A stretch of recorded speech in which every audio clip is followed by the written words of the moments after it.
Brought to you by JK super cement. जब बात हो मजबूती की, कुछ और चुनना रॉन्ग है, क्योंकि सुपर ही स्ट्रॉन्ग है। प्लेयर्स अंपायर सब कंफ्यूज है। जेके सुपर सीमेंट से टकराकर बॉल दो टुकड़ों में। जब बात हो मजबूती की, कुछ भी चुनना रॉन्ग है, क्योंकि सुपर ही स्ट्रॉन्ग है। देखिए, हम जीडी का पेपर देने गए थे। देखिए, मेरा पेपर कैंसिल हो गया। 19 तारीख को मैं गया था, अब मेरा सेंटर पटना भेज दिया इतने गर्मी में। अब मैं पटना जाऊंगा पेपर देने, फिर से वही पेपर। अब मैं यहाँ तैयारी ही करता रहूं कि तैयारी के साथ साथ मैं यहाँ लड़ूं भी सरकार से। ये तो सरकार की खुद की जिम्मेदारी होनी चाहिए कि बच्चों के प्रति जो भी हो अच्छे से पारदर्शिता दिखाए। कॉलेज इंस्टीट्यूट चला रहे हैं, प्राइवेट इंस्टीट्यूट को बढ़ावा क्यों दिया जा रहा है? प्राइवेट सेंटर क्यों बनाए जा रहे हैं?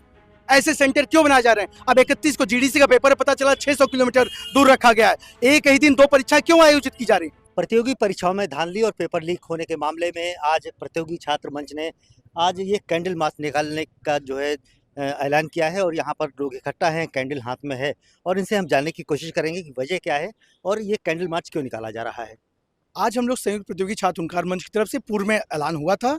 पूर्व में हर पॉइंट पर हमने आयोग को और सरकार को पत्राचार के माध्यम से हमेशा कहा गया कि पारदर्शिता बनाए रखा जाए, जो भी एग्जाम हो साफ सुथरे तरीके से हो। लेकिन ये गलती हो कहाँ रही है? आखिर जिम्मेदार लोगों पे कार्रवाई कब होगी? इन सारी चीज़ों जो परीक्षाएं लीक हो रही हैं, सेंटर पे लीक हो रहा है, कहीं पता चल रहा है कि जहाँ से पेपर सेंटर लीक पे कोई पेपर मोबाइल पे दे रहा है, पता चल रहा है SSC GD का देख रहे हैं पूरा कंप्यूटर का क्लोन तैयार करके पेपर हो रहा है, CBSE की कॉपी बदल जा रही है। इन सारी चीज़ों को लेकर के अभी बच्चे जाएंगे कहाँ? हम लोग के पास विरोध करने का तौर तरीका कहाँ बचा है? UPSI में आप देख रहे हैं मार्क्स मांगने पता चल रहा है, लोग अगर केवल अपना मार्क्स मांग रहे हैं कि हमारे मार्क्स क्या हैं, उसके लिए FIR हो जा रही है। उत्तर प्रदेश लोक सेवा आयोग से लगातार मार्क्स मांगा जा रहा है, आज तक वो पब्लिक डोमेन में नहीं लाया।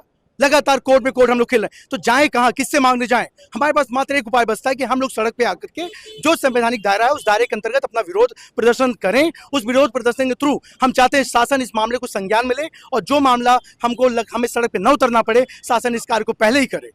तो ये आज कैंडल मार्च निकाल रहे हैं, तो यहाँ पर ये विरोध कब तक रहेगा आपका? ये विरोध चलता रहेगा। मैंने बोला ना, अभी कल मनमोहन पार्क से हम लोग सुभाष चौराहे तक चलेंगे और उसके बाद बड़ी पंचायत की कॉल संयुक्त प्रतियोगी छात्र हुंकार मंच की तरफ से की जा रही है और पूरे प्रदेश के छात्र इकट्ठा होंगे। अब वो इलाहाबाद में होगा कि लखनऊ में होगा, अब ये शासन को मंजूर करना है। शासन मंजूर करता है नहीं करता है, जब सत्ता डोली है, ये छात्रों का हुक्म हिलाया है। जल्दी से अच्छा, गलती हो कहाँ रही है? गलती शासन द्वारा जो भी माननीय लोग हैं, जिनके कॉलेज सेंटर बन रहे हैं, जो भी अधिकारी गण मिल करके काम करा रहे हैं, उन पे कार्रवाई न होना। करोड़ रुपए का उनके ऊपर लगता है कि जुर्माना लगेगा। आखिर जेल में जाने के बाद क्या होता है? फिर से वो बेल पे घूम रहे हैं। पुराने रिकॉर्ड में किसका नाम लिया जाए, सब जेल के बाहर आके घूम रहे हैं। तो आखिर उन पे कार्रवाई कब होगी? तो अंततः वो कहीं किसी न किसी सत्ता दल से जुड़े होते हैं, उन्हीं सत्ता दल से जुड़ करके वो अपने कॉलेज इंस्टीट्यूट चला रहे हैं। प्राइवेट इंस्टीट्यूट को बढ़ावा क्यों दिया जा रहा है? प्राइवेट सेंटर क्यों बनाए जा रहे हैं? ऐसे सेंटर क्यों बनाए जा रहे हैं? अब 31 को GDC का पेपर पता चला 600 किलोमीटर दूर रखा गया है। एक ही दिन दो परीक्षाएं क्यों आयोजित की जा रही? उसे समस्या नहीं होगी? आप भी यहाँ पर हैं और जब ये परीक्षाएं लीक होती हैं, धांधली होती है और इतनी भीषण गर्मी में परीक्षाएं होती है, तो कितनी तकलीफ होती है बच्चों को? बहुत पीड़ा होती है। हम लोग घर से इतने दूर यहाँ इतने धूप में तैयारी कर रहे हैं, बच्चे अपना सबसे महत्वपूर्ण समय यहाँ इलाहाबाद में बिता रहे हैं और पता चला पेपर बड़े स्तर पे लीक हो जा रही है।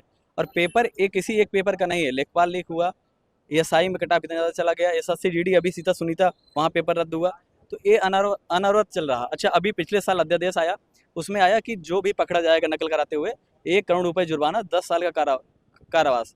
अभी एक भी व्यक्ति के ऊपर अभी कोई भी कार्रवाई उस तरीके से नहीं हुई। इतने दलाल टाल रहे हैं। अगर आप भी ढूंढेंगे थोड़ा सा ऑफ कैमरा, तो आपको भी दलाल मिल जाएंगे जो कहेंगे हम ये करवा देंगे, वो करवा देंगे। तो बताइए, ये जो पढ़ने वाले बच्चे हैं, जो यहाँ आके मेहनत करें, उनके साथ कितना न्यायोचित है ये चीज़ें? तो हम लोगों की मांग वही है कि आगे ये परीक्षाएं, इनकी जाँच हो, अगर गलत हुआ तो रद्द हो, और आगे जो होने वाली परीक्षा, बड़ी परीक्षाएं लोअर है और सारी परीक्षाएं हैं, तो उनमें इस तरह की चीज़ें ना हो। 3 तारीख को अभी TST है, तो पता चला उसमें भी यही चीज़ें अनवरत चलती रहेंगी, तो हम लोग फिर क्या करेंगे? इलाहाबाद रहने का क्या फ़ायदा, तैयारी करने का क्या फ़ायदा? अभी प्रशांत पांडे सर, आप भी यहाँ पर हैं विरोध में, मोमबत्ती लिए हैं हाथ में, तो क्या कहेंगे? आपकी कितनी तकलीफ होती है जब पेपर लीक हो जाता है? कितनी मेहनत करते हैं आप?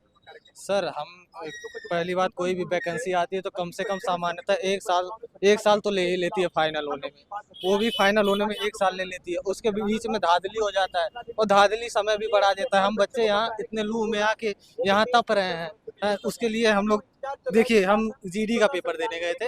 देखिए मेरा पेपर कैंसिल हो गया।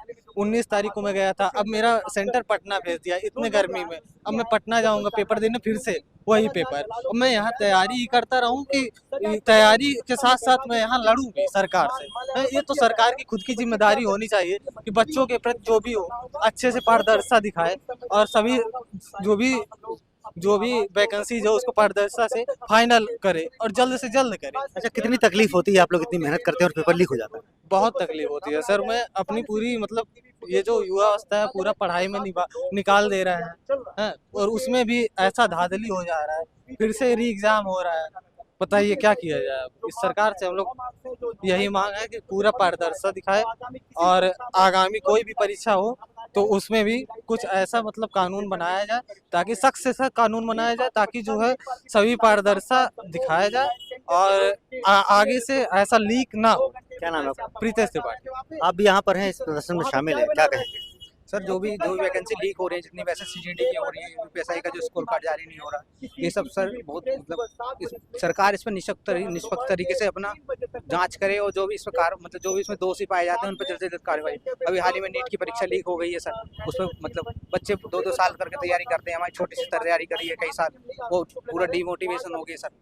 ये सब चीजें मतलब सरकार निष्पक्ष तरीके से बिल्कुल जांच करे और इसमें जो भी इसमें दोषी है उस पर सख्त कार्रवाई। एक समिति बनाई जाए जिसपे एक उस पर मतलब जांच हो कि क्योंकि ये आगामी परीक्षा एसएससी जीडी अभी लीक हुआ है और मतलब जो अभी सेंटर पे मतलब धांधलेबाजी हुई है, ये सब गलत है सर। बिल्कुल, ये जो छात्र हैं यहाँ पर खड़े हैं, हाथों में मोमबत्ती लिए हैं और तिरंगा लिए हैं। इनका कहना है कि जो प्रतियोगी परीक्षाओं में धांधली हो रही है वो रुकना चाहिए और जो पेपर लीक हो रहे हैं उसमें भी रोक लगनी चाहिए और सरकार को सख्त से सख्त कार्रवाई करनी चाहिए जिससे इन छात्रों का जीवन बर्बाद ना हो। पंकज श्रीवास्तव, प्रयागराज, यूपी तक। जब कुंभ से हम निकले इतना विरोध, फिर मुझे समझाया गया कि अरे कुंभ की चीजें कुंभ के बाद खत्म हो जाती हैं, जो विरोध है जो बात है वो कुंभ के बाद खत्म हो जाता है। और मैंने भी ये सोचा कि हाँ फिर सब अपनी लाइफ में बिजी, अपने काम धंधे में बिजी, कहाँ किसी को इतना टाइम है कि ये बार बार मेरा विरोध करने बैठेंगे। लेकिन कुंभ निकलने के बाद मेरा नाम आपको पता है क्या हो गया था? क्या? कंट्रोवर्शियल हर्षा। कंट्रोवर्शियल हर्षा? हाँ, जबकि अगर मैं इस चेयर पे बैठी हूँ, आपने बोला है, मैं बैठ गई, आपका ये वीडियो वायरल हो जाए, आप कुछ भी उसमें टैगलाइन डाल दे, तो इसमें मेरी कोई गलती नहीं है। मैं अगर शाही रथ पे बैठी थी और मैं अगर भगवा पहन के बैठी थी तो मैं हर चीज अपने गुरु आज्ञा से बैठी हुई थी। जो पहना था, जहां बैठी थी, हर चीज गुरु आज्ञा से थी। तो मैं कैसे गलत हुई? ना मैंने किसी का अपमान किया, ना मैंने किसी का विरोध किया, ना किसी के साथ बदतमीजी की, ना अपनी मर्यादाएं पार की। तो मैं कैसे गलत होगी? और अगर मेरे गलत ना होने के बाद किसी को मेरा विरोध करना है तो हर व्यक्ति अपने जीवन में स्वतंत्र है। अब महाकुंभ से निकलने के बाद मैं जहां भी जाती, जिससे भी मिलती, या कुछ साधु संतों से, क्योंकि विरोध इतना हो गया था, मुझे यह था कि मुझे धर्म के ही रास्ते में चलना है। अब धर्म के रास्ते में अगर मुझे चलना है तो मुझे साधु संतों का सानिध्य चाहिए, उनका मार्गदर्शन चाहिए। उन्होंने मिलने से मना कर दिया कि नहीं उनसे नहीं मिलना है, उनके साथ बहुत कंट्रोवर्सी हुई है, बहुत विरोध हुए हैं, नहीं मिलना है। अरे उस लड़की की क्या गलती थी? उस लड़की ने किसके साथ गलत किया? उसके साथ गलत हो रहे। इस वक्त अगर आप लोग साथ में नहीं होंगे तो कौन साथ में होगा? तो मुझे अंदर या महाकुंभ से लेके इस माघ मेला पूरा 1 साल, 365 दिन में से 300 रातें मैंने रो के गुजारी है। मैंने मरने की अपने लिए विनती की है भगवान से कि भगवान मुझे मौत दे।